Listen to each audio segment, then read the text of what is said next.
সুপ্রিয় দর্শক আসসালামু আলাইকুম, কেমন আছেন আপনারা? নিশ্চয়ই ভালো আছেন। আজকের ভিডিওতে আপনাদের সবাইকে স্বাগত জানাচ্ছি। আজকে আমি আপনাদের সাথে শেয়ার করব ডেলিভারির পূর্বে 5টি খুবই গুরুত্বপূর্ণ ও প্রয়োজনীয় কাজ সম্পর্কে। তাহলে চলুন মূল ভিডিওতে যাওয়া যাক। বাই দ্য ওয়ে, মূল ভিডিওতে যাওয়ার আগে একটা কথা বলি, আমি আমার চ্যানেলে pregnancy related, specially normal delivery related অনেক ইম্পর্ট্যান্ট তথ্য ভিডিও আকারে শেয়ার করে থাকি। এই তথ্যগুলো আমার পার্সোনাল এক্সপেরিয়েন্স ও আমার ডক্টরের সাজেশন থেকে নেওয়া। তাই আমার চ্যানেলটিকে যদি একবার আপনারা ভিজিট করেন তাহলে আপনারা আপনাদের প্রশ্নাতীত মনের অনেক প্রশ্নের উত্তর পেয়ে যেতে পারেন। এবারে চলুন মূল আলোচনায় যাওয়া যাক। আমি শুরুতেই বলেছি আজকে আলোচনা করব ডেলিভারির পূর্বে খুবই গুরুত্বপূর্ণ এবং প্রয়োজনীয় 5টি কাজ সম্পর্কে। চলুন জেনে নেওয়া যাক সে কাজগুলো কি কি। প্রথমেই হচ্ছে, আপনি যখন নবম মাসে পড়বেন তখন অবশ্যই লাস্ট আলট্রাটা করিয়ে নেবেন। এছাড়া শুধু আলট্রা নয়, এ সময় ব্লাড টেস্ট থেকে শুরু করে সুগার টেস্ট এবং অন্যান্য যা যা টেস্ট আছে সব কিছু অবশ্যই করে নেবেন এবং এরপরে আপনার ডাক্তারের সাথে আলোচনা করবেন। যদি কোনো কিছু কম থাকে তাহলে কিভাবে বাড়াতে হবে সেই চেষ্টা করবেন এবং চেষ্টা করবেন সর্বোচ্চ সেটাকে বাড়ানোর বা একটা নির্দিষ্ট লেভেলে আনার। আর যদি কোনো কিছু বেশি থাকে তাহলে কিভাবে কমাতে হবে সেটাও চেষ্টা করবেন। মানে মোটামুটি একটা ব্যালেন্সে বা একটা লেভেলে থাকার এবং সব কিছুকে একটা লেভেলে নিয়ে আসার চেষ্টা করতে হবে। নিয়মিত ডাক্তারের সাথে যোগাযোগ রাখতে হবে এবং সেই সাথে এ সময় আপনি যা যা পরীক্ষা নিরীক্ষা করিয়েছেন সে কাগজগুলোকে খুবই যত্ন সহকারে রেখে দেবেন। স্পেশালি আলট্রা রিপোর্টটাকে রেখে দেবেন, কেননা এটা ডেলিভারির সময় খুব গুরুত্বপূর্ণ এবং এটার উপর ডিপেন্ড করবে অনেক কিছুই। এছাড়া লাস্ট আলট্রা রিপোর্টে যখন দেখবেন যে আপনি ও বাচ্চার সব কিছু ঠিক আছে এবং ঠিক আছেন, তখন ধরে নেবেন যে আপনার নর্মাল ডেলিভারি হবে। তবে এর জন্য খুব বেশি এক্সাইটেড হবেন না প্লিজ, বা খুব বেশি প্রত্যাশা রাখবেন না, কারণ এরকম অনেক হয়েছে যে সব কিছু ঠিক ছিল তবুও শেষ পর্যায়ে নর্মাল ডেলিভারিটা হতে আর হলো না কোনো কারণবশত। সেজন্য খুব বেশি আশা না রাখাটাই উচিত। সবসময় আপনার মনের ভেতরে এটাই রাখবেন যে ডেলিভারিটা নর্মালে হোক বা সিজারে হোক, যেরকম হোক সেটা যেন সুস্থভাবে এবং সুন্দরভাবে হয়। মানসিক জোর, এ সময় মানসিক জোরটা খুব গুরুত্বপূর্ণ। সবসময় আপনি নিজেকে এটাই বোঝাবেন যে আপনার নর্মাল ডেলিভারি হোক বা সিজার হোক, আপনি সে সব কিছুকে উইলিংলি মেনে নেবেন এবং সব কিছুর জন্য আপনি প্রস্তুত থাকবেন। সব প্রসেস, দুটো ডেলিভারির দুটো প্রসেস, তাই যে প্রসেসটাই আপনার সাথে হোক না কেন সেই প্রসেসটাকে আপনি ইজিলি মানতে পারবেন বা ইজিলি আপনি অ্যাকসেপ্ট করে নিতে পারবেন। এভাবেই নিজেকে আপনি বোঝাবেন, তাহলে আপনার যেরকম ডেলিভারি হোক না কেন আপনার তখন আর কোনো সংশয় হবে না, কোনো কষ্ট হবে না। অযাচিত কথাবার্তা, ডেলিভারির পূর্বে অনেক নতুন মায়েদের ক্ষেত্রে এটা বেশি হয় যে মায়েদের মনে অনেক প্রশ্ন থাকে আর তখন মায়েরা বিভিন্ন এক্সপেরিয়েন্সড পার্সনদের সাথে কথা বলেন।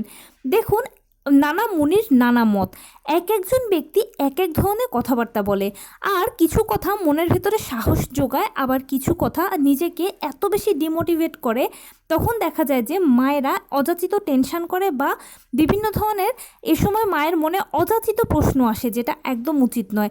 তাই আপনি কারোর সাথে কথা না বলে বা নিজের মনে যাই প্রশ্ন আসুক না কেন সেটাকে সবসময় প্রায়োরিটি না দিয়ে এটাকে প্রায়োরিটি দেবেন যে আপনার ডেলিভারিটা যেভাবেই হোক, যেরকমই হোক না কেন, আপনি এটাকে সহজে গ্রহণ করতে পারবেন এবং আপনি যেন সুস্থভাবে সন্তান জন্ম দিতে পারেন, এটাই সবসময় মনের ভেতরে রাখবেন।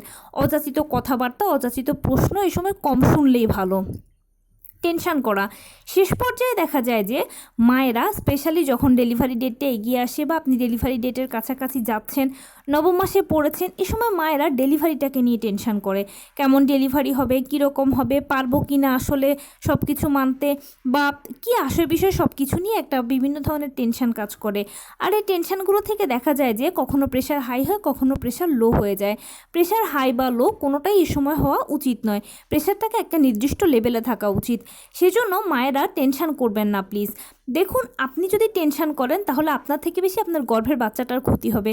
অনেক সময় এরকম হয় যে মায়ের টেনশনের কারণে মায়ের প্রেশার বেড়ে যায় বা প্রেশার কমে যায়, আর তখন ডেলিভারির খুব কাছাকাছি সময় গিয়ে বাচ্চারা গর্ভের ভেতর মারাও যায়। তাই অতিরিক্ত টেনশন করবেন না, অযাচিত প্রশ্ন মনে আনবেন না। যেরকম ডেলিভারি হয় সেটাকে উইলিংলি মেনে নেবেন এবং অবশ্যই আপনি সব ধরনের ডেলিভারির সব প্রসেসগুলো আপনি নিতে পারবেন বা সহ্য করতে পারবেন। বিধায় কিন্তু মনে রাখবেন যে উপরওয়ালা আপনাকে মা হওয়া তৌফিক দান করেছে। হচ্ছেন। এরকম অনেকে আছে যারা হাজার চেষ্টা করেও এখনও মা হতে পারছেন না। আপনি সেই সৌভাগ্য অর্জন করেছেন, মা হওয়ার মতো সৌভাগ্য অর্জন করেছেন।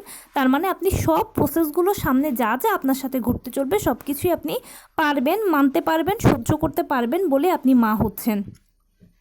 এছাড়া এই সময় আরেকটা মোস্ট ইম্পর্ট্যান্ট ব্যাপার হচ্ছে যে অনেকে হয় কি যে শরীর খারাপ লাগে বেশি, অনেক শরীর ভারী ভারী লাগে, এছাড়া হাতে পায়ে পানি আসা, হাত পা ফুলে যাওয়া, আরও কত ধরনের সমস্যা হয় এই সময়। তাই আমরা একটু শুয়ে বসে থাকতে অনেকে পছন্দ করে, আরাম ফিল করে। হ্যাঁ, শুয়ে বসে থাকলে আরাম লাগে, কিন্তু এটা ক্ষতি হবে। কেন ক্ষতি হবে? কারণ শুয়ে বসে না থাকলে যথাসম্ভব হাঁটাচলা করবেন। কারণ সময় মতো জরায়ুর মুখ খোলার জন্য, সময় মতো পেইন আসার জন্য হাঁটা চলার কিন্তু কোনো বিকল্প নেই। তাই নিয়ম করে প্রতিদিন ঘুম থেকে উঠে 30 মিনিট হাঁটবেন, 10-15 মিনিট বাটারফ্লাই স্টাইলে বসে থাকবেন। রাতে শোয়ার আগে 30 মিনিট হাঁটবেন, 10-15 মিনিট বাটারফ্লাই স্টাইলে বসে থাকবেন। এবং টুকটাক হালকা পাতলা ব্যায়াম যদি পারেন করবেন, আর না হলে প্রয়োজন নেই। বেশি বেশি উপরওয়ালাকে ডাকবেন, পরিবারকে এ সময় বেশি বেশি সময় দেবেন, ডিভাইস থেকে দূরে থাকবেন। পরিবারকে সময় দিলে যেটা হবে, আপনি মানসিকভাবে শক্ত থাকবেন, শক্তি পাবেন, অযাচিত প্রশ্নগুলো মনে আসবে না, টেনশন ফিল করবেন না। এছাড়া খাওয়া দাওয়া নিয়ে এ সময় অবশ্যই আপনাকে সচেতন হতে হবে শেষ পর্যায়ে।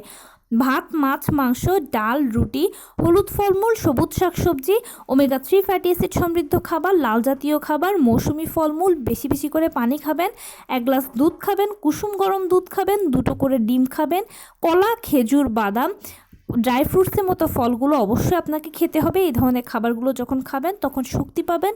কেননা মনে রাখবেন, নর্মাল ডেলিভারির জন্য কিন্তু সাফিসিয়েন্ট শক্তি প্রয়োজন, আর এই খাবারগুলো আপনাকে শক্তি দেবে। আর আপনি যখন শক্তপোক্ত থাকবেন তখন ডেলিভারিকে আপনি ইজিলি গ্রহণ করে নিতে পারবেন।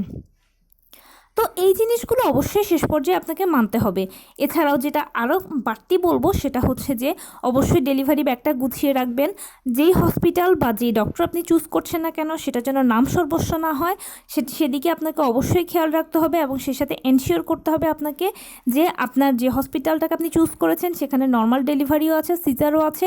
কেননা অনেক সময় হয় কি যে নর্মাল ডেলিভারি করাতে গিয়ে কোনো কারণবশত করানো হলো না, ওই সময় পেশেন্টকে ইমার্জেন্সি সিজারে পাঠাতে হয়। তাই একই হসপিটালে যদি নর্মাল ডেলিভারি ও সিজারের ব্যবস্থা থাকে তাহলে পেশেন্টের জন্য সুবিধা। কারণ যদি এক হসপিটালে সিজার, অন্য হসপিটালে নর্মাল ডেলিভারি, এই ধরনের ব্যবস্থা থাকে, তখন সেক্ষেত্রে এক জায়গা থেকে অন্য জায়গায় পেশেন্টকে টানাটানি করতে হয়। আর এই সময়টা অনেক সেন্সিটিভ একটা সময়, সেজন্য এটা আপনাকে ডেফিনেটলি এনশিওর করতে হবে যে একই হসপিটালে নর্মাল ডেলিভারি আছে, সিজারও আছে। এরকম বর্তমানে অনেক হসপিটাল আছে যারা কন্ট্রাকচুয়ালি কাজ করতে চায়। প্লিজ এগুলোতে যাবেন না, 2টো পয়সা কমাবার চেষ্টা করবেন না। কেননা মনে রাখবেন যে এখানে টাকা পয়সা বা যে কোনো কিছুর থেকে সব থেকে ইম্পর্ট্যান্ট হচ্ছে 2টো মানুষের জীবন। আপনারা মা বাচ্চা যেন সুস্থ থাকেন, আপনার ডেলিভারিটা যেন সুস্থ হয়, সুন্দর হয়। আলটিমেটলি সব কিছুর পরিপ্রেক্ষিতে আপনার এটাই ইন্টেনশন হওয়া উচিত। এবং আপনার কখনোই কারোর সাথে এ ব্যাপারে জোরাজুরি বা কম্পিটিশান করা উচিত নয় যে আমার নর্মাল ডেলিভারি হতেই হবে বা অমুকের নর্মাল ডেলিভারি হয়েছে আমারও হবে। এগুলো কখনোই আপনার মনে আনা উচিত নয়। বারবার বলছি, নিজেকে প্রিপেয়ার করবেন। আমার নর্মাল ডেলিভারি হোক বা সিজার হোক, আমি সব কিছুই মানতে পারবো, সহ্য করতে পারবো। নর্মালে বাচ্চা হোক বা সিজারে বাচ্চা হোক, সেটা বড় কথা নয়। বড় কথা হচ্ছে ডেলিভারিটা যেন সুন্দরভাবে হয়, সুস্থভাবে হয়, আপনি যেন সুস্থ থাকেন, বাচ্চা যেন সুস্থ থাকে, এটাই হচ্ছে সবথেকে ইম্পর্ট্যান্ট কথা। তো এই ছিল আজকের ভিডিও। কেমন লাগলো বলুন? যদি ভালো লেগে থাকে তাহলে প্লিজ লাইক, কমেন্ট, শেয়ার করতে একদম ভুলবেন না। আর সেই সাথে আমার চ্যানেলটিকে সাবস্ক্রাইব করার বিনীত অনুরোধ রইল। পাশে থাকা বেল আইকনটি ক্লিক করে দেবেন যেন আমি ভিডিও আপলোড করার সাথে সাথে আপনারা নোটিফিকেশানস পেয়ে যান। এছাড়া আপনাদের যদি কোনো কথা থাকে তাহলে সেটা আমাকে কমেন্টসে জানাতে পারেন। আমি সর্বোচ্চ চেষ্টা করব উত্তর দেওয়ার। ভালো থাকবেন, সুস্থ থাকবেন। আসসালামু আলাইকুম।